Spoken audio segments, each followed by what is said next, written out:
I'm here with the Bainbridge Bearcat cheerleaders, and they would like to say, welcome to the Blitz!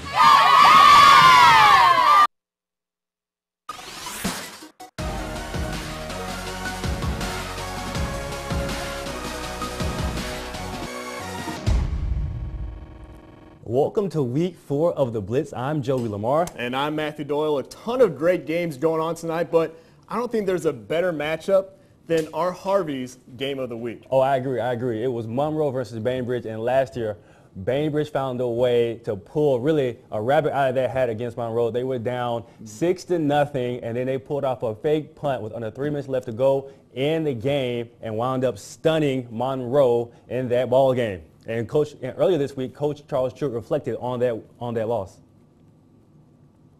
Talked to our kids a while ago about playing 4 quarters. And last year we played 3.5 quarters, and then that's why we lost ball games, 7-6. So we're trying to preach today, going into the Friday night game, is that we got to play 4 quarters, play against a great football team. And it's our Harvey's game of the week, and it featured Bainbridge ranked number 7 in Class 4A. Military Appreciation Day for the Monroe Tornadoes. First quarter, Monroe on their 2-yard line. They're going to throw. Eunice Williams flicks it underhand. Ulysses Williams for the completion, a nominee for Play of the Week. Still in the first, Brent McLaughlin finds Tyler Story diving catch, and he says, I have to eat. Same drive after a penalty. Will back up the Bearcats. McLaughlin to Zion McGee. He taps his feet and bounds for a touchdown. Bainbridge up 7-0 midway through the first quarter. After Monroe with punt, McLaughlin again. He's going to find Zion McGee again. This time it's 40 yards to the house. 14-0 at the end of one. The latest we have is 24-7 in the third. McGee, a nominee for the Colquitt Regional Medical Center Player of the Week. And Worth County dominated Chris County tonight. The score was 42-0 at the half. Yeah, Joey, they are under new head coach Sheldon Fellon. I think the Cougars will do better in the future, but they are definitely in a rebuilding year. Oh, yeah, I agree. Chris County started out with a tough schedule. They started out against 2 6A schools, Lee County and Colquitt. They were blank in the first game against Lee County and scored 1 touchdown against Colquitt. Yeah, and Worth County looks to be bouncing back after 2 straight losses, and it looks like Jason Tone and the boys really got after it in practice this week. Oh, I think you're right. I mean, to hang 42 in the first half, wow. It definitely has to build confidence, which is something they need going into a game in 2 weeks against Cairo. That will indeed, as they defeated them for the region championship last season. Now, Baconton Charter is coming off the team's first win of the season. It was looking to revenge last year's 35-0 loss to Atkinson County tonight at Centennial Stadium. And these fans are painting it up. They were ready to go number 3 on their bats, and they see their boy Matthew Dean on the first drive, 9-yard run here, has the Blazers rolling. Personal foul penalty brings it back. Stalls that running game, and they're forced to pass. Zeke Dean drops back, hit as he throws, picked off by Javon Day, returns it all the way to the end zone. First score of the game. They had 2 interceptions in the first quarter to lead Atkinson County. Now the first offensive possession for the Rebels, Rico Curtis keeps it on the option, takes it all the way to the end zone. 13-0 after the made PAT. And following a Baconton 3-and-out, Curtis finds KP Patterson on the slant. Wide receiver takes it all the way to the end zone. Baconton unable to score tonight. 45-0 is your final. And Valdosta taking on another team from Thomasville after defeating Thomas County Central by 24 last Friday. First drive, Caleb Davis gets the first down in Wildcat territory. Valdosta defense stiffens, forced Torrey Sapp for a loss, and then they force a field goal attempt, but it is blocked by the Wildcats. They are still scoreless. Now, a tough running game by Valdosta's Tim Griffin right here. He goes 14 yards, breaks a ton of tackles before finally being brought down out of bounds. Now on 4th and long, Townsville goes for a fake punt, but the pass is incomplete. Now Seth Schumann, keep an eye on this guy this year.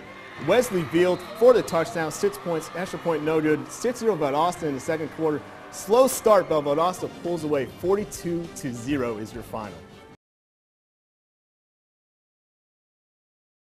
And Matt, earlier this evening we saw the Monroe Tornadoes take on the Bainbridge Bearcats, but as Monroe prepared for this week's matchup, Fox 31 Sports went inside the mind of Charles Truitt. I'm joined here by Monroe head coach Charles Truitt. Coach, thanks for joining us. We're going to try to get inside the mind of a high school football coach. Coach Truitt has been gracious enough to diagram play for us, Coach.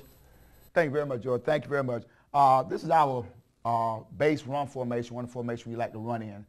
This formation is considered to be an I with two backs stacked behind the quarterback, pro, which we have a tight end and a flanker, and open. So that formation we consider that to be an I pro open. We're blocking this with a 4-front defensive front with a 4-3, and we got what we consider a cover 4 behind that particular in the secondary.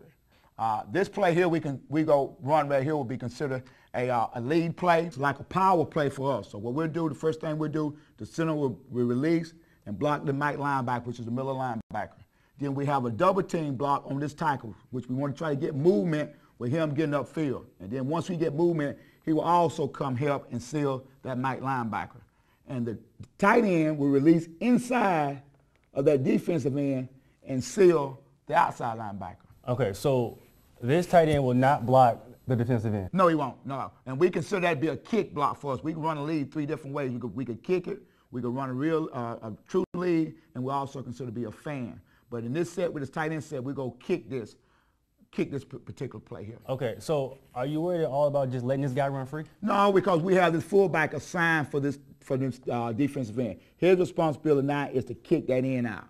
And once this tailback reads that particular kick block, now we cut up. Now it's just one-on-one with him, and hopefully that free safety there. Okay, and so you'll take your athlete against the free safety every day? Every day. But one thing I already know up front, that even if he makes that tackle, it's 10 yards. So we take them 10 yards all the time. All right, thank you, Coach. Yeah. Coming up, we have Team of the Week, and we also have Lounge. It's their homecoming early in the season. We'll be right back.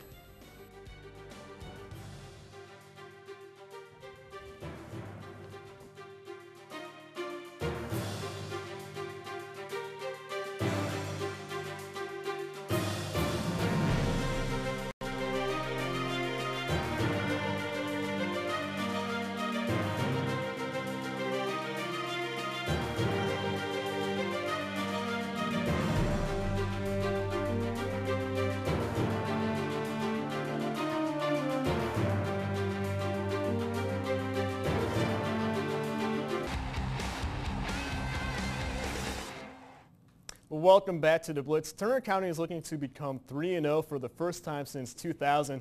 They have looked like a solid team to start the 2015 season, and that is why they are the Team of the Week for Week 4. The Rebels are 2-0 for the first time since 2006 and are coming off a huge victory over their long rival Dooley County. Turner County is on a roll to start the season, and first-year head coach Ben Simmons sees a lot of pieces starting to come together. The win last week, I mean, it was just phenomenal for us, but it wasn't surprising because we've been working hard. The kids stick to the game plan, offensive, defense, and special teams, and they've been working well and working hard since the summer. And things are just starting to come into place and really pay off.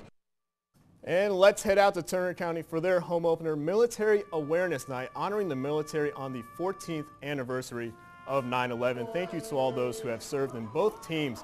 Ready to go. Turner came out early, forcing a couple of early fumbles, but watch them on offense. Shadarius Wynn takes the handoff, cuts back to his left, breaks a couple of tackles, jukes one man, and then he's going to juke another before finally being pushed out of bounds.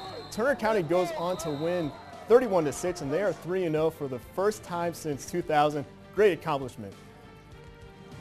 And straight out of Colquitt, looking to win their 19th straight game tonight as they welcome Enterprise to town. Packers won last year by 28 in first quarter. Chase Parrish looking away from his first option, finds Keontae Green on the sideline.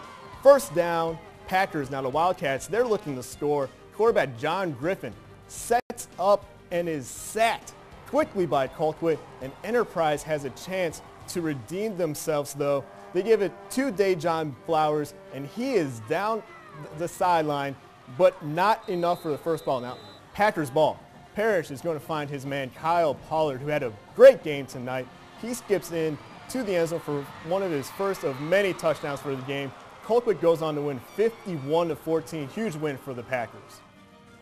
Thomas County Central is 1-1 earlier in the season, and as they prepare for this week's game against American Sumter, Bill Shaver has to keep his guys from looking past a team that has never defeated them. The Panthers taking it to the field with energy, and they get right to business. First play of the game, Malik Yancey finds Darian Tyson on the slant for a Panther first down.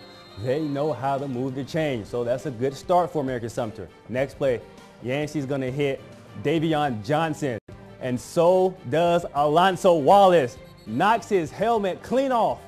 All right, Panthers have good field position, and they go for the quarterback keeper. Yancey gets to the goal line, but the Panthers will have to settle for 3 points.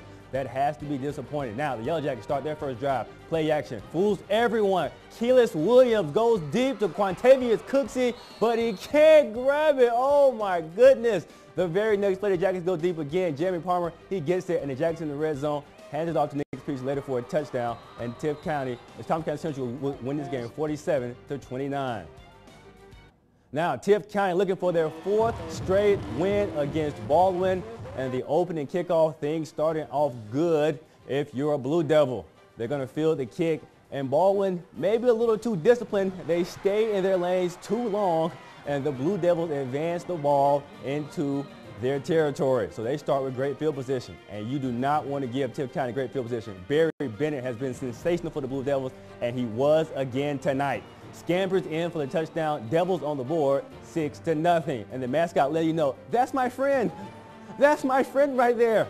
Later in the first quarter, Blue Devils keep it in a nice game by the quarterback as he was just setting his team up for this play. He's in the gun, takes the snap, fires it to Fred Lloyd. He dives for the touchdown, a nominee for the Fox 31 Sports Player of the Week. Tift goes on to win 52-0. And still to come up on the Blitz, Tift area clash with Pinewood and a look at your Play of the Week. And here's a look at scores from around Southwest Georgia.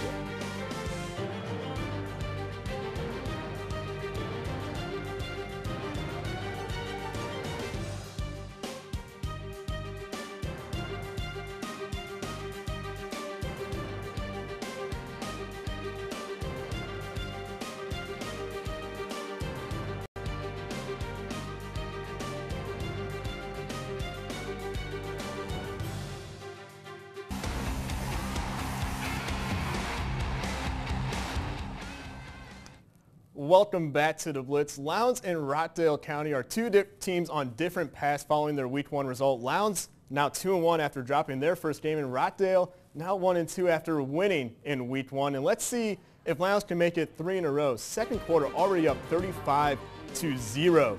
Now Lowndes quarterback Austin Dixon on the keeper goes all the way to the Rockdale 2-yard line before being brought down.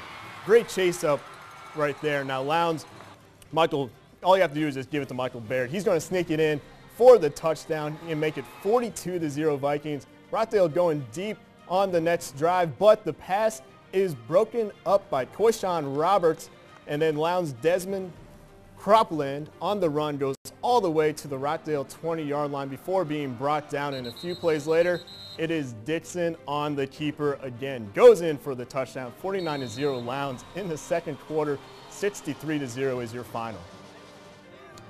And Southland Academy looking for their first win in the season following a bye week, facing Southwest Georgia Academy. Southwest Georgia Academy with the ball early, and they give it to Steven Jackson, who busts around the corner and gets out of bounds near the first round marker.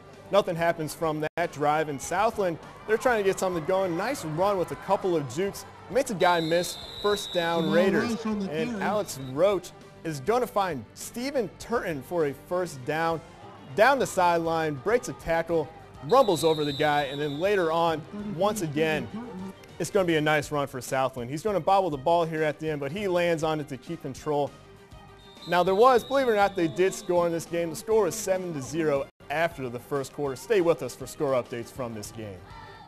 Tift area started out the season with a victory at home against Georgia Christian Academy and Telly Payne's first game as head coach. But the second outing was on the road against Frederica, and that did not yield the same result. But the good news for the Panthers is they're back at home for a Week 3 matchup against Pinewood. Cheerleaders probably saying, we got spirit. Yes, we do. We got spirit. How about you? Second quarter in this one, Pinewood quarterback Jeffrey Young rolling to his left, decides, hey, might as well keep it. A nice pickup on that play. And later in the drive, the running back for Pinewood, he's going to be stuffed at the line. So Tift Area's defense is holding strong against the undefeated Pinewood Christian team. Now, Pinewood has the ball now, and they're going to pull it. He's going to keep it, going to scramble back to his right, throw it, and it's caught for a touchdown. But wait. There's a flag on the play, so wipe it off. But that fan was too excited for a play that didn't count. Now, as we continue in the second quarter, Pinewood is on the move again. They throw it, but Tift Area is going to have them stopped right there. Coach is pumping up the crowd because the game is still tied at the end of 3 quarters. 21-14. Patriots versus Patriots, or Northside versus Westover. First quarter, no score. Emory crazy scrambling, tries to cut back, but Deshaun Johnson levels Emory. Westover forced to punt. Stay in the first. Northside attempt to get on the board with a field goal. Nathan Robertson splits the uprights. Northside takes a 3-0 lead. Second quarter now. Northside trying to add to their lead. Trayvonte Brown comes up with the interception and returns it inside the 35-yard line. But Westover, they couldn't capitalize off the turnover. So we stay in the second now. And McKendry throwing this time again, but he's hit before he throws. Ball goes backward. It's a live ball. Caleb Johnson comes over the recovery. So it's back-to-back turnovers. And off the turnover, Kalen Watts pushes it over the goal line. 10-0 Northside. A couple minutes after the touchdown, though, lightning struck and both teams were ordered to their locker room. The game was officially ruled a no contest. And last week, the Colquitt County Student Session took home the Albany Technical College Fan of the Week. Let's look at the nominees for Week 4. This week we have a young Bearcat fan holding the American flag at the Monroe versus Bainbridge game. And how about the Baconton Charter fans? Painted up for their buddy Matthew Dean. And the Colquitt County fans, they won it last week, and why not just give it to them again? They were out there representing the US of A. Be sure to go online and vote at www.wfxl.com/theblitz. And you've seen the fan, the team, and the game of the week. We'll have our play of the week and nominees for player of the week after the break.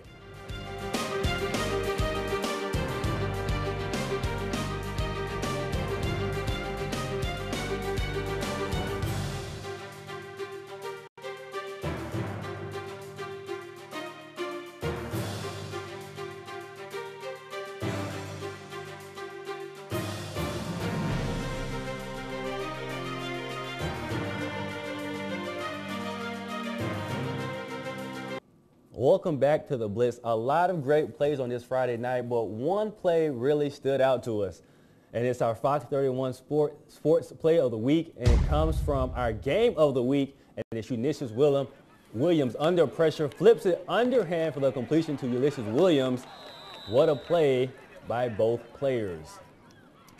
And once again, we want you, the fans, to decide who should be this week's Colquitt County Regional Player of the Week. The nominees are Zion McGee. He caught 2 touchdowns in the first quarter against Monroe.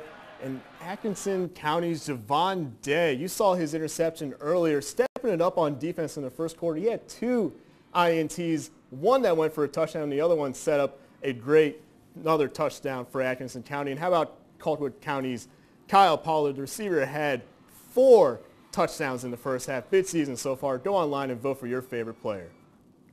And here's a look at games to look forward to in the next week. Westwood School taking on Deerfield Windsor. Island High School taking on Cook County. And Alcovey taking on Tift County. America Sumter will be traveling to Albany. And Westover traveling to Cairo, and Doherty taking on Cripps County. And then Monroe will be taking on Liberty County. Thomas County Central taking on Bainbridge. And Tift Area Academy against Valwood, Terrell Academy at Southland Academy, and Macon County at Fitzgerald, and Pelham at Colquitt County. And also Terrell County at Lee County, Turner County at Telfair County. And those sound like exciting matchups, but here are the nominees for the Harvey's Game of the Week for Week 5. We have Bainbridge and Thomas County Central.